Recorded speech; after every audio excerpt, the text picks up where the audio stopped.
इस वीडियो में हम 2 जनवरी 2022 से 8 जनवरी 2022 तक का करंट अफेयर्स डिस्कस करेंगे।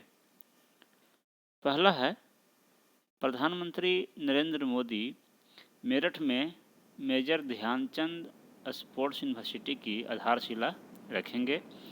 विश्वविद्यालय की स्थापना 700 करोड़ रुपये की अनुमानित लागत से मेरठ के सरधाना कस्बे के सलावा और कैली गांवों में की जाएगी।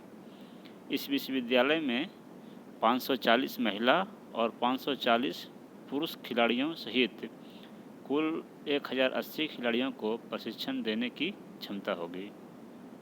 तो इसमें इम्पोर्टेंट क्या है? इम्पोर्टेंट ये है कि मेजर ध्यानचंद स्पोर्ट्स यूनिवर्सिटी ये कहाँ है, कहाँ इसकी आधारशिला रखी गई है, तो वो मेरठ में है।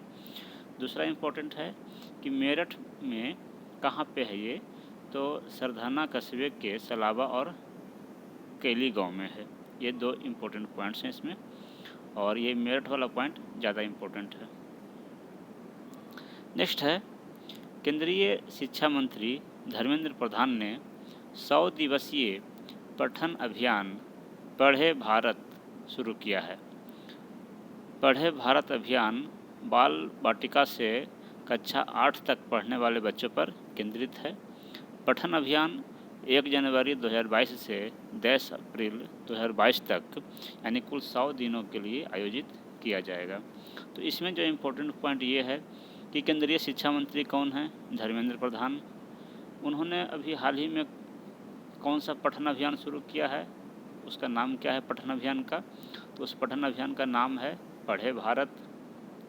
ये कक्षा 8 तक के लिए है और ये आपका टोटल 100 डेज का है, यानी 14 वीक्स का है। ये सब इम्पोर्टेंट पॉइंट्स है। नेक्स्ट है, चीन के संघाई ने दुनिया में सबसे बड़े मेट्रो नेटवर्क वाले शहर के रूप में अपनी रैंकिंग बरकरार रखते हुए 2 नई मेट्रो लाइनें खोली है। नई लाइनों के साथ संघाई के मेट्रो नेटवर्क की कुल लंबाई 831 किलोमीटर हो गई है, जो दुनिया में सबसे लंबी है। तो इसमें इम्पोर्टेंट ये है कि दुनिया में सबसे लंबी मेट्रो नेटवर्क कहाँ है, तो वह चीन के संघाई शहर में है। नेक्स्ट है, भारतीय रेल सेवा के 1983 बैच के विनय कुमार त्रिपाठी को रेलवे बोर्ड का नया अध्यक्ष और मुख्य कार्यकारी अधिकारी नियुक्त किया गया है। तो ये कभी कभी पूछा जा सकता है कि भारतीय रेलवे बोर्ड के नए अध्यक्ष कौन हैं, तो वो हैं विनय कुमार त्रिपाठी। नेक्स्ट है, दुबई में खेले गए अंडर 19 एशिया कप 2021 के फाइनल में भारत ने श्रीलंका को हराकर अंडर 19 एशिया क्रिकेट कप जीत लिया। तो इसमें जो इम्पोर्टेंट ये है कि अंडर 19 एशिया कप का विजेता कौन है, वो इंडिया हुआ।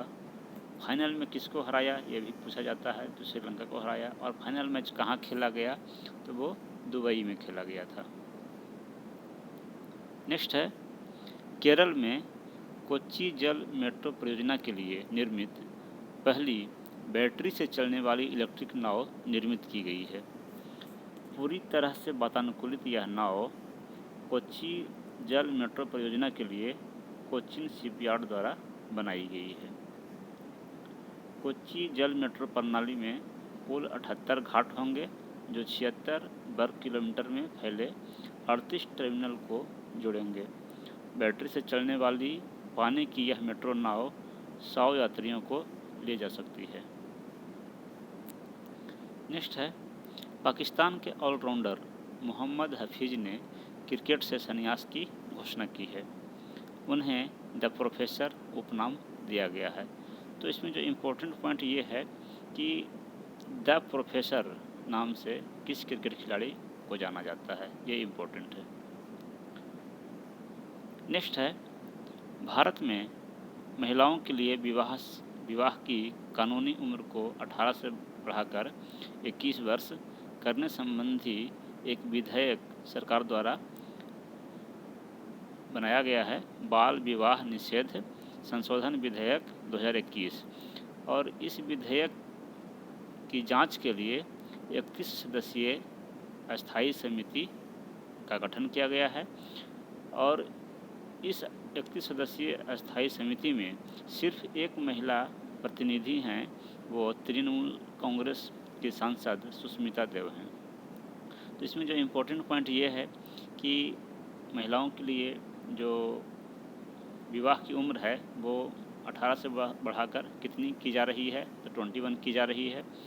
और इस विधेयक के लिए कितने सदस्यों की समिति बनाई गई है, तो वो है 31 सदस्य की। और इसमें एकमात्र महिला प्रतिनिधि हैं, वो कौन हैं, तो वो सुष्मिता देव हैं। नेक्स्ट है, भारत ने 25 फरवरी 2022 से निर्धारित विशाखापत्तनम में बहुराष्ट्रीय नौसैनिक अभ्यास मिलन में भाग लेने के लिए कुल 46 मित्र देशों को आमंत्रित किया है। तो इसमें जो इम्पोर्टेंट पॉइंट ये है कि बहुराष्ट्रीय नौसैनिक अभ्यास ये कहाँ पे होगा, तो वो होगा विशाखापत्तनम में, ये इम्पोर्टेंट है। और इस नौसैनिक अभ्यास का नाम क्या है, इस नौसैनिक अभ्यास का नाम है मिलन और इसमें 46 देशों को आमंत्रित किया गया है। नेक्स्ट है, स्वच्छ भारत मिशन कार्यक्रम के तहत 31 दिसंबर 2021 तक खुले में शौच से मुक्त गाँव में तेलंगाना देश में पहले स्थान पर है। तेलंगाना में कुल 14,200 गाँवों में से 13,737 गाँव खुले में शौच से मुक्त हैं, यानी कि वहाँ 96.74% गाँव जो है वो खुले में शौच से मुक्त हैं। तो ये पूछा जाता है कि इंडिया में कौन से राज्य में जो है वो खुले में शौच मुक्त गांव का परसेंटेज सबसे अधिक है, तो वो है तेलंगाना। उसके बाद तमिलनाडु में 35.39% और कर्नाटक में 5.59%। नेक्स्ट है, लद्दाख में पारंपरिक नववर्ष लोसर महोत्सव मनाया गया। यह लद्दाख क्षेत्र में बौद्ध समुदाय द्वारा मनाया जाता है। लोसर एक तिब्बती शब्द है जिसका अर्थ है नया साल। तो नया साल के उपलक्ष्य में लद्दाख में एक फेस्टिवल मनाया जाता है जिसका नाम है लोसर महोत्सव। ये भी पूछा जाता है कि लोसर महोत्सव कहाँ मनाया जाता है या किस लिए मनाया जाता है। नेक्स्ट है, उड़ीसा के गंजम जिला ने खुद को बाल विवाह मुक्त जिला घोषित किया है, जो राज्य में पहला है, यानी उड़ीसा राज्य में पहला जिला है जो कि बाल विवाह से मुक्त घोषित किया गया है। गंजम जिला ने एक कार्यक्रम चलाया था, निर्भया कढ़ी शुरू किया था। तो ये भी इम्पोर्टेंट है कि निर्भया कढ़ी प्रोग्राम कहाँ चलाया गया था, तो उड़ीसा के गंजम जिला में यह चलाया गया था। सभी शैक्षणिक संस्थानों के प्रमुखों को निर्देश दिया गया था कि अगर 12 से 18 वर्ष के उम्र की कोई लड़की 5 दिनों तक अगर स्कूल से अनुपस्थित रहती है तो प्रशासन को इसकी सूचना दी जाए इस कार्यक्रम के तहत। और पिछले 2 वर्षों में कम से कम 1 लाख किशोरों की उसमें काउंसलिंग की गई और प्रशासन ने किसी भी विवाह के लिए आधार कार्ड को अनिवार्य कर दिया था प्रस्तुत करना। तो इस तरह से जो गंजम जिला है उसको बाल विवाह से मुक्त किया गया। नेक्स्ट है, अलका मित्तल तेल और प्राकृतिक गैस निगम, जिसे ONGC कहा जाता है, oil and natural gas corporation की पहली महिला प्रमुख बनी है। वह महारत्न कंपनी में शीर्ष पद संभालने वाली पहली महिला हैं। नेक्स्ट है, केरल उच्च न्यायालय भारत का पहला पेपरलेस कोर्ट बनने के लिए तैयार है। तो ये इम्पोर्टेंट है कि पहला पेपरलेस कोर्ट कौन है, तो वो आपका केरल का जो उच्च न्यायालय है वो बनने जा रहा है। सुप्रीम कोर्ट के जज जस्टिस DY चंद्रचूड़ ने 1 जनवरी 2022 को स्मार्ट कोर्ट रूम का उद्घाटन किया था। नेक्स्ट है, G अशोक कुमार को जल शक्ति मंत्रालय के तहत राष्ट्रीय स्वच्छ गंगा मिशन के लिए नया महानिदेशक के रूप में नियुक्त किया गया है। उन्होंने महानिदेशक राजीव रंजन मिश्रा का स्थान लिया। जी अशोक कुमार को जल शक्ति अभियान कैच द रेन के तहत वर्षा जल संचयन में उनके उत्कृष्ट कार्य के लिए भारत के रेन मैन के रूप में जाना जाता है। तो इसमें जो मुख्य इम्पोर्टेंट पॉइंट है कि भारत के रेन मैन यानी रेन मैन ऑफ इंडिया के रूप में किन को जाना जाता है, ये इम्पोर्टेंट बहुत इम्पोर्टेंट है, जी अशोक कुमार को। नेक्स्ट है, भारतीय मूल की ब्रिटिश महिला हरप्रीत चंडी बिना किसी समर्थन के, बिना किसी के मदद के अकेले दक्षिणी ध्रुव यानी साउथ पोल पर पहुंचने वाली पहली अश्वेत महिला बन गई है। हरप्रीत चंडी को पोलर प्रीत भी कहा जाता है। चंडी का साहसिक कार्य पिछले साल नवंबर में शुरू हुआ था, जब उन्होंने अंटार्कटिका के हरक्यूलिस इनलेट से असमर्थित अपनी यात्रा शुरू की थी। अपने 40 दिन के पूरे सफ़र में उन्होंने 700 मील यानी 1127 किलोमीटर की यात्रा की। अंटार्कटिका का दक्षिणी ध्रुव पृथ्वी पर सबसे ठंडा, सबसे ऊंचा, सबसे शुष्क और सबसे हवा वाला महाद्वीप है। तो इसमें जो इम्पोर्टेंट पॉइंट ये है कि दक्षिणी ध्रुव पर पहुंचने वाली पहली अश्वेत महिला भारतीय मूल की कौन है, तो वो हैं हरप्रीत चंडी। दूसरा इसमें जो आपका इम्पोर्टेंट पॉइंट है कि उन्होंने ये यात्रा कितने दिनों में पूरी की, तो 40 दिन में। और कितने किलोमीटर का सफ़र किया, तो 1127 किलोमीटर यानी 700 मील का सफ़र पूरा किया। नेक्स्ट है, वाणिज्य और उद्योग मंत्रालय द्वारा जारी प्रारंभिक आंकड़ों के अनुसार भारत ने दिसंबर में 37.29 अरब डॉलर का माल निर्यात किया, जो एक महीने में सबसे ज़्यादा है। अप्रैल दिसंबर 2021 के दौरान यानी अप्रैल से दिसंबर तक इस दौरान शिपमेंट 300 बिलियन डॉलर को पार कर गया। और इस पिछला वित्तीय वर्ष में यानी वित्तीय वर्ष अप्रैल 2021 से और मार्च 2022 के बीच का जो वर्ष है, उस दौरान ये व्यापार 400 बिलियन डॉलर को पार करने की संभावना है। भारत जल्द ही निर्यात बढ़ाने के लिए संयुक्त अरब अमीरात के साथ एक मुक्त व्यापार समझौते पर हस्ताक्षर करेगा। नेक्स्ट है, 25वां राष्ट्रीय युवा महोत्सव 12 जनवरी से 16 जनवरी तक पुडुचेरी में आयोजित होने जा रहा है। इस महोत्सव में देश भर से 18 से 22 आयु वर्ग के लगभग 7,000 युवाओं के शामिल होने की संभावना है। कार्यक्रम में पुडुचेरी के करीब 500 युवा हिस्सा लेंगे। इसका आयोजन युवाओं में राष्ट्रीय एकता, भाईचारा, सांप्रदायिक सौहार्द की भावना, साहस और साहस की अवधारणा का प्रचार प्रसार करने के उद्देश्य से किया जाता है। तो इसमें जो इम्पोर्टेंट पॉइंट ये है कि 25वां राष्ट्रीय युवा महोत्सव कहाँ आयोजित किया जा रहा है, तो वो आपका पुडुचेरी में आयोजित किया जा रहा है। दूसरा इम्पोर्टेंट पॉइंट इसमें ये है कि ये जो राष्ट्रीय युवा महोत्सव है, ये कईवां महोत्सव है, तो ये 25th है, 25वां राष्ट्रीय युवा महोत्सव है। ये 2 पॉइंट इसमें इम्पोर्टेंट हैं। नेक्स्ट है, हिमाचल प्रदेश पहला LPG सक्षम और धूम्रपान मुक्त राज्य बन गया है। हिमाचल प्रदेश के राज्यपाल हैं राजेंद्र अर्लेकर और हिमाचल प्रदेश के मुख्यमंत्री हैं जयराम ठाकुर। तो इसमें जो इम्पोर्टेंट है कि पहला LPG सक्षम और धूम्रपान मुक्त राज्य कौन है, तो वो है हिमाचल प्रदेश। नेक्स्ट है, सामाजिक कार्यकर्ता सिंधु ताई सपकाल, जिन्हें अनाथों की मां कहा जाता है, उनका निधन हो गया है। उन्हें केवल सिंधु ताई या माई के रूप में जाना जाता है।